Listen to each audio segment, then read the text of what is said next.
Schopenhauer is for a psychologist a case of the first rank. Nietzsche's strenuous relationship with Schopenhauer is well documented. More than anyone else, Schopenhauer proved to be a lasting influence on the thinker. In a way, you could make the argument that Nietzsche's entire philosophy is a rejection, or even an attempted destruction, of Schopenhauer's philosophy. As Nietzsche publishes more and more books, his critiques and rejections of Schopenhauer become more vitriolic. In Ecce Homo, he compares Schopenhauer's philosophy to the smell of a decomposing corpse. In Twilight of the Idols, the book that preceded Ecce Homo, Nietzsche offers a similarly poisonous but altogether more insightful critique of Schopenhauer, engaging with the content of Schopenhauer's philosophy instead of its overall character. But the story doesn't end there. Nietzsche, who probably knew Schopenhauer as well as anyone can know someone through only their writings, puts on his psychologist's hat and attempts a psychoanalysis of the man Arthur Schopenhauer. It's only a tiny paragraph, but like most tiny paragraphs in Twilight of the Idols, it's chock full of meaning. And in this video, we'll try to extract the most important points from those few but insightful sentences. By the way, we cover Nietzsche in great depth here at the channel. We've done an entire analysis of Twilight of the Idols, for example. As we release new content on Nietzsche and Schopenhauer every week, please consider subscribing if you don't want to miss this. With that said, let's take a look at Nietzsche's psychological evaluation of Schopenhauer. Schopenhauer is one of those individuals whom Nietzsche adored as a young man.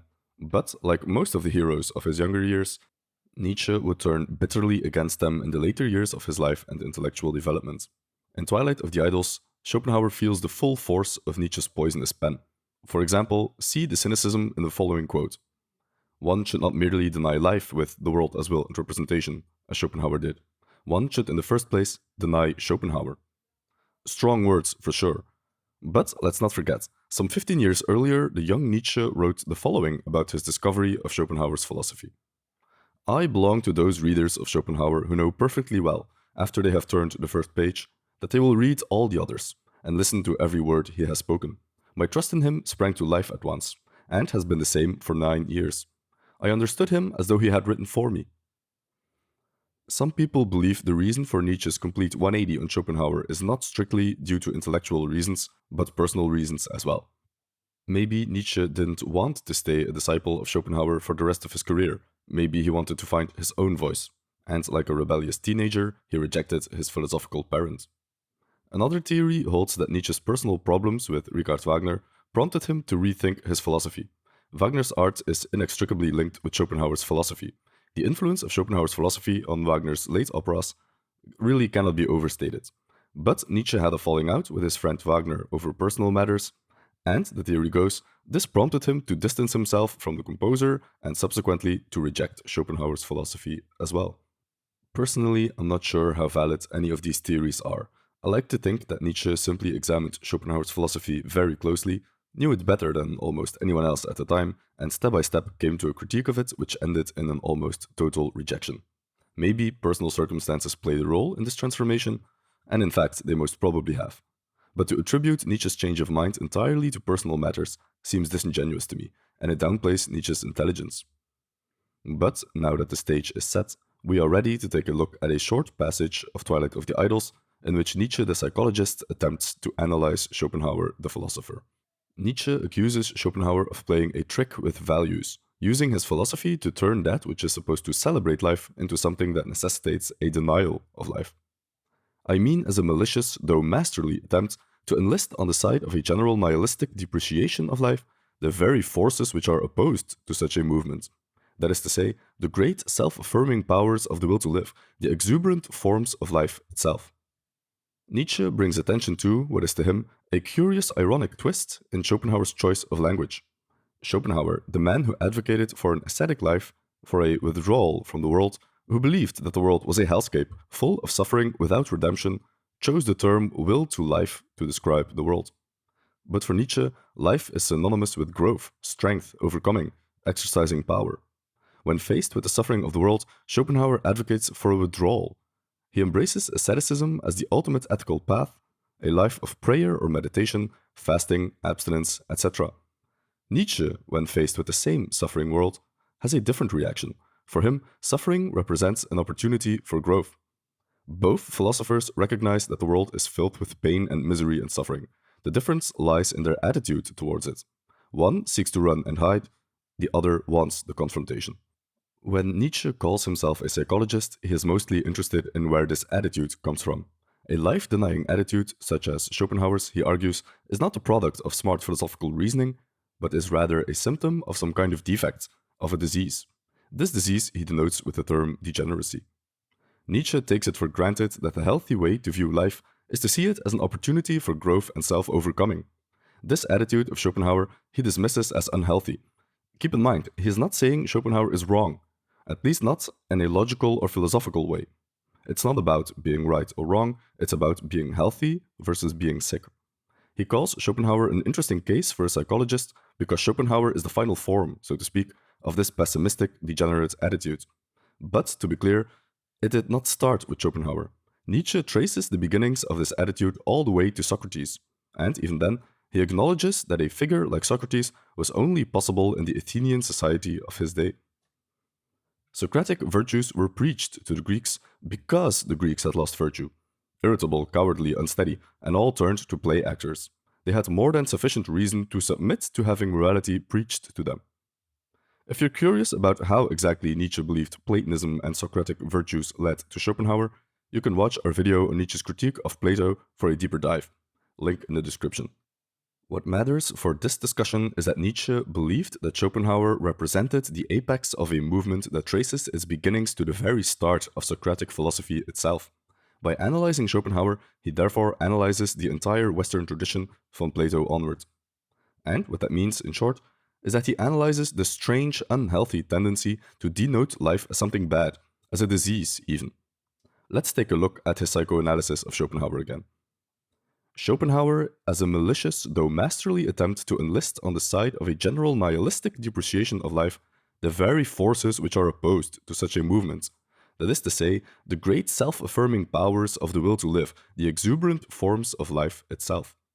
Earlier on, we said of this segment that Nietzsche accuses Schopenhauer of using a linguistic trick, a sleight of hand with language. Hopefully, this makes a bit more sense now. The will to life is a great, exuberant life force. It continually seeks to affirm itself, it wants to grow, it wants to assert its existence and ensure its own survival. For Nietzsche, this is what life and nature are all about: growing, becoming, a force overcoming. Yet, for Schopenhauer, these very same characteristics denote something horrendous. Schopenhauer's highest ethical prescription is a denial of the will to life. He wants us to disengage with life, to retreat, to practice asceticism and fast and pray. This is why he accuses Schopenhauer of nihilism. His philosophy effectively leads to nothing. Schopenhauer even says that this experience of nothingness is the ultimate end goal of the ascetic sage. Someone who has achieved the highest ethical state, who has completely denied his will to life, will see that the world is nothing. Let's take a look at the final sentence of The World as Will and Representation. To those in whom the will has turned and denied itself, this our world, which is so real, with all its suns and Milky Ways, is nothing. This is the general nihilistic depreciation of life Nietzsche talks about when discussing Schopenhauer. And his main point is that having this attitude is a sign of disease. It's unhealthy. And it's unhealthy because it goes against nature. In doing so, Schopenhauer poisons everything that is good. He takes what is healthy and makes it sick. He interpreted art, heroism, genius, beauty, great sympathy, knowledge, the will to truth and tragedy, one after the other, as the results of the denial or of the need for the denial of the will, the greatest forgery, Christianity always accepted, which history has to show. Indeed, this is the same attitude from which Christianity suffers.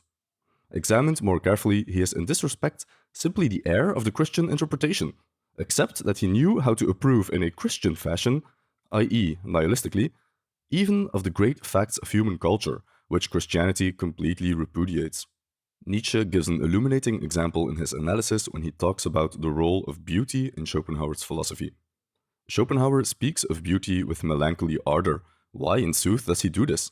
Because in beauty he sees a bridge on which one can travel further, or which stimulates one's desire to travel further. According to him, it constitutes a momentary emancipation from the will. It lures to eternal salvation. This is a very succinct summary of Schopenhauer's aesthetics, which we covered in more detail on the channel if you're not familiar with them.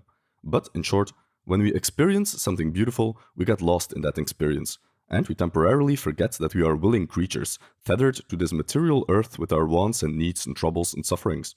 For a brief moment, a beautiful painting or a good piece of music allow us to experience freedom from the will, what Nietzsche calls eternal salvation. This short taste of salvation is why we are so attracted to beauty, and we always try to seek it out in whatever we do. But our most base need as a biological creature of the will is our need for procreation. So when we look at a painting or listen to a beautiful piece of music, and we forget our willing entirely, what do we forget about the most?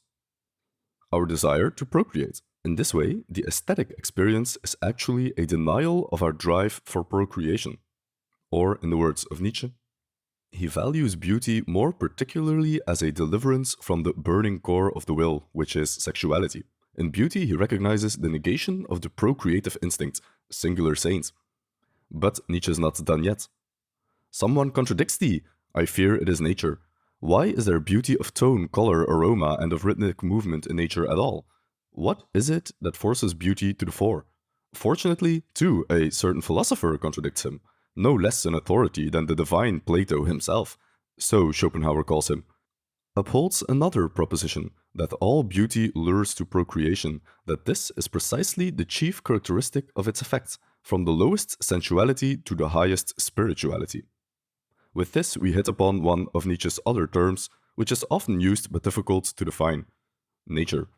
Nature is one of those terms Nietzsche likes to use interchangeably with life, but diving deep into this term would take us far away from the topic at hand. Still, if this is something you'd be interested in, because the term does appear quite a lot and there's a lot to say about it, definitely let us know in the comments. As always, we appreciate your input and suggestions. In essence, we've been talking about two very short paragraphs for quite a while now. That's often the case with Nietzsche. As you read his works and familiarize yourself with them, you become more aware of the fractal-like property of his works, where it looks like every single paragraph encapsulates the entire whole. That's what makes his work uniquely interesting and rewarding to read. And his psychological insights can be astonishing. I wanted to share with you his psychoanalysis of Schopenhauer and dive a bit deeper into it to show you how deep the rabbit hole goes, so to speak. I hope you found it valuable. When you get down to the foundations, you'll find that Nietzsche sometimes doesn't bother to bring up arguments in the classical sense of the term. He just designates certain attitudes as healthy and others as unhealthy. In some instances, he tries to give weight to these assertions by underpinning them with musings on the will to power. But not always. You have to read between the lines a bit. It's one of the reasons why Nietzsche is so difficult. He has this gut feeling that it's not right to deny life like Schopenhauer did. And he traced this trend of life denial all the way back to Plato and Socrates. The Will to Power was supposed to feature prominently in a massive 4-volume work, but sadly only the first part, The Antichrist, was written. Soon after, Nietzsche collapsed.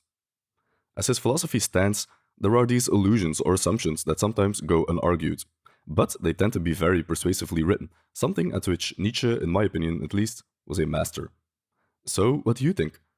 Is he correct in his characterization of Schopenhauer as someone who took everything good about life, and indeed life in general, and made it about trying to escape or deny it? And if so, is that the right course of action? Let us know in the comments. Hopefully we can get some good discussion going. We want to thank our Patreons for supporting the channel and making these videos possible. If you want to support the channel as well, consider chipping in. We release a monthly video for Patreons who pledge $10 per month or more. And if you're not subscribed, please consider doing so. We release a new video every week. If you want more Nietzsche, we touched upon the Will to Power a little bit at the end. We've done an entire video on that concept that's half an hour long. Or you can watch our video on how Nietzsche took on the world, which deals with similar themes as this one. Thank you for watching, and we'll see you in the next one.